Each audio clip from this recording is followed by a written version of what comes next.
Un país saqueado por la vieja política era el Ecuador hasta mediados de la primera década del 2000.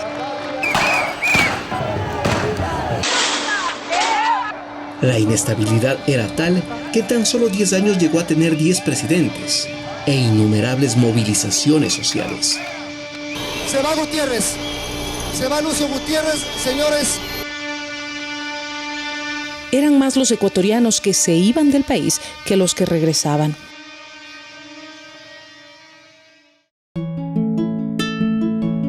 Hasta que llegó un proyecto político progresista y la incertidumbre empezó a transformarse en certezas. La patria no está en venta, la patria vencerá las chequeras. Se trataba de Rafael Correa, un joven economista alejado de la política tradicional que empezó la gran transformación. Una nueva constitución aprobada por una impresionante mayoría en las urnas devolvió el poder al pueblo, que lo tuvo por 10 años seguidos, cuando el proyecto político de Correa ganaba elección tras elección. Esta es la confirmación de esa revolución ciudadana que ofrecimos al pueblo ecuatoriano en el 2006 y que este mismo pueblo nos ordenó en las urnas aquel histórico 26 de noviembre del mismo año. Con esto cumplimos el mandato, la orden que nos dieran el 26 de noviembre del 2006 de tener esta nueva constitución que siente las bases para un nuevo país. Fue así como, por primera vez, el ciudadano pudo tomar las riendas de su país y, a través del Consejo de Participación Ciudadana y Control Social, ser parte de la toma de decisiones. Las autoridades de control nunca más serían nombradas por políticos bajo su conveniencia. Lo reemplazaría un organismo independiente que reemplazaría a estos ciudadanos. El Estado dejaba de tener 3 funciones para pasar a tener 5, todas operando de manera independiente, ordenada y con sus respectivas atribuciones. El Consejo de Participación Ciudadana estaba encargado de la selección de 137 autoridades de las funciones electoral, judicial y de transparencia, consejeros electorales, jueces y autoridades de los órganos de control, todos designados mediante procesos transparentes de méritos de oposición.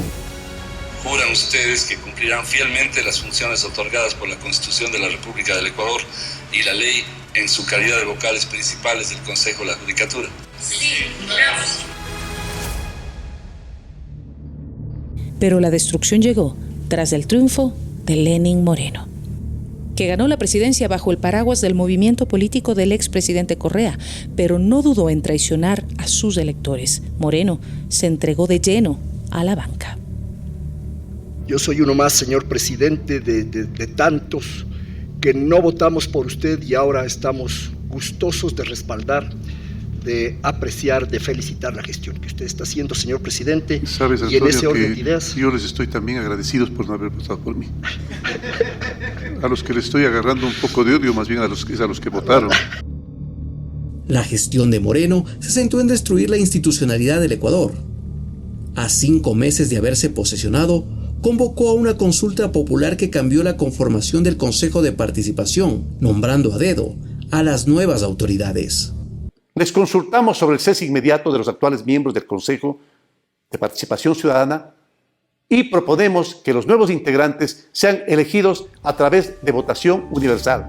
Los miembros del nuevo Consejo Transitorio, muy cercanos a Moreno, llegaron gracias a una cuestionada consulta popular que se realizó sin dictamen de la Corte Constitucional, tal como hasta hoy lo exige la ley. Fue y es por la reestructuración institucional del Estado. El presidente del Consejo Transitorio aseguraba estar por encima de la Constitución y llegó a tener un poder ilimitado. En el caso de que hubiera algún conflicto entre nuestras decisiones y la Constitución, ha de prevalecer la norma creada por nosotros para cumplir nuestras tareas. Basados en este criterio, todo en el Consejo Transitorio se hizo a conveniencia. En esta sala se evaluó a quienes no tenían la competencia de hacerlo, como a los jueces y juezas de la Corte Constitucional, mientras que a quienes sí debía designar, prefirió ignorarlos. Fue el caso de la Contraloría, donde no se topó a Pablo Celi. pese a que se había arrogado funciones. No me diga la vía ese tipo de tonterías. Doctor, no puede ser.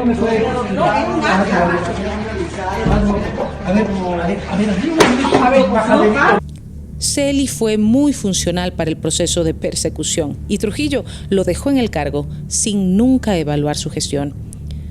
A quienes no los podían utilizar para su persecución eran tratados como enemigos. El presidente del Consejo de la Judicatura, Gustavo Yalc, un respetable doctor en Derecho, fue amenazado públicamente por Trujillo. No me obligue a usar la fuerza pública para reducirle al sitio que le corresponde.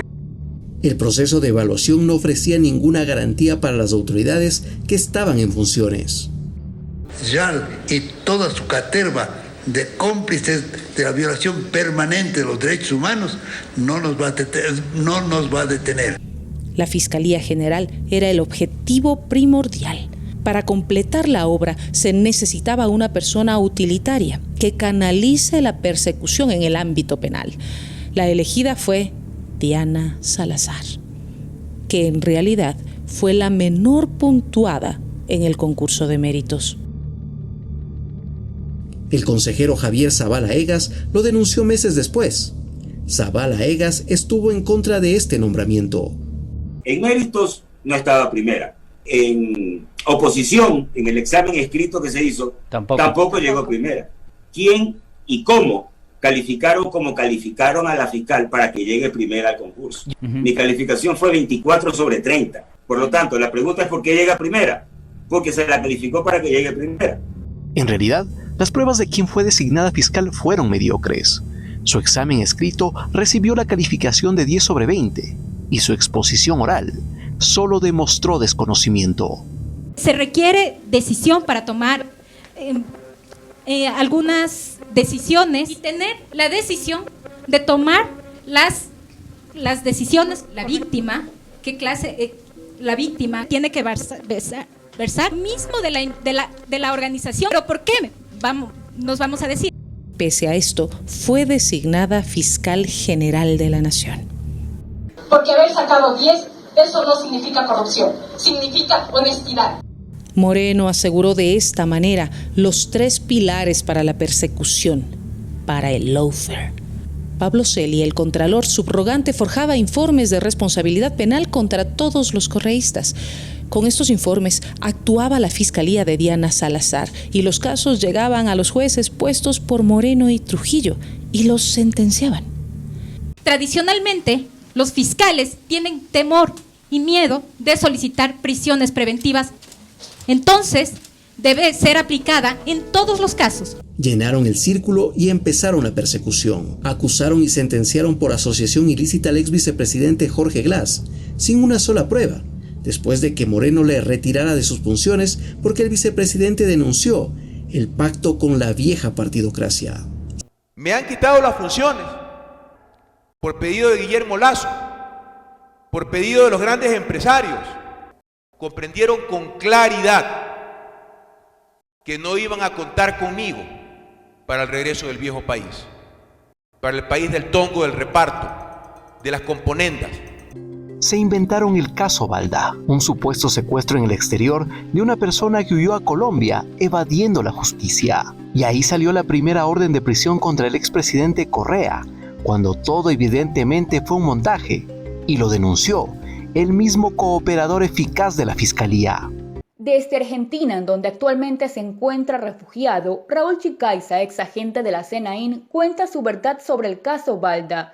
Este caso fue netamente político y en su contexto debo aplicar y debo normalizar que detrás de todo esto estuvo el expresidente del Consejo de Participación Ciudadana y Control Social, el doctor Julio César Trujillo. Meternos preso a nosotros como chivas expiatorios para hacer daño a Romero, hacerle daño a Correa y seguir haciendo daño más. Por este engaño, el presidente Correa tuvo su primera orden de prisión. Luego, aseguraron que Odebrecht puso presidente en Ecuador. Y como esta empresa nunca fue enjuiciada, denominaron al caso Sobornos 2012-2016. Sin Odebrecht, la utilitaria fiscal acusó al expresidente Correa de dirigir una organización criminal. Como nunca pudieron demostrarlo, se inventaron la figura de influjo psíquico. Todo en un tiempo récord. En plena pandemia, se cumplieron a la carrera todas las instancias judiciales, un día antes de terminarse las inscripciones a las elecciones presidenciales. Y de esta manera, se aseguraron que el expresidente Correa no pueda participar como candidato. Sentenciado como instigadores tanto al señor Rafael Correa Delgado como al ciudadano Jorge Glass, que ellos, a través de su influencia, irradiaron para que sus ministros, secretarios de Estado y asesores cometan los delitos. De esta manera, Moreno y Trujillo cristalizaron su propia venganza contra la Revolución Ciudadana y se encargaron de que nadie pueda rever sus decisiones a través de una sentencia de la Corte Constitucional, cuyos miembros fueron designados por ellos mismos. Haré todo lo posible porque este hombre vaya a donde debe estar, en la cárcel. ¿Qué diremos? Que vayan a la cárcel desde el jefe de Estado y de todos los funcionarios que le acompañaron. Por eso fue que para llevar adelante enjuiciamientos penales a funcionarios del expresidente Rafael Correa, cambiaron al 70% de los jueces. Prohibición de salida del país a todos los funcionarios, ministros, secretarios de Estado y viceministros que participaron en régimen del gobierno de Rafael Correa. Un proceso persecutorio único en la historia del país, que contó con el apoyo de la gran prensa, que aplaudía.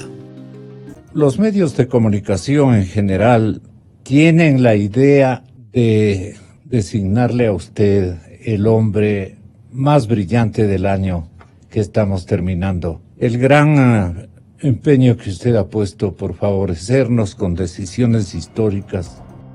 El resultado de la descorreización está presente.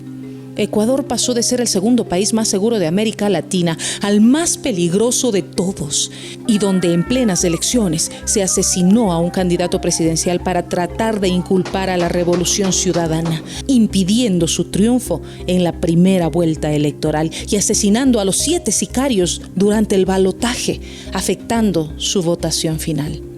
A todo esto se suma la nueva metida de mano en la justicia, con la destitución del legítimo presidente del Consejo de Participación Ciudadana elegido en las urnas, y tomándose además del Consejo de la Judicatura para impedir un independiente concurso de jueces. La fiscal nuevamente fue la funcionaria servil para todo este proceso. Quienes realizaron la persecución de correístas ahora pagan sus propios delitos, y algunos fueron enjuiciados por graves casos de corrupción. El contralor subrogante que forjaba informes contra correístas fue condenado a 13 años de prisión, por el sí recibir sobornos a cambio de la eliminación de glosas. Así lo reveló una investigación realizada por los Estados Unidos. El expresidente Moreno es enjuiciado por cohecho y otra serie de delitos contra la administración pública. La fiscalía ya no lo pudo sostener más y lo acusó 5 años después de haber contado con todas las pruebas, la ruta del dinero y hasta la cuenta donde se depositaron los sobornos. El expresidente Guillermo Lasso no pudo terminar su mandato y adelantó las elecciones. Es acusado de corrupción y de mantener conexiones oscuras con la mafia internacional. El expresidente del Consejo Transitorio falleció y ninguna institución por él reformada volvió a ser como antes. Todo en Ecuador fue destruido.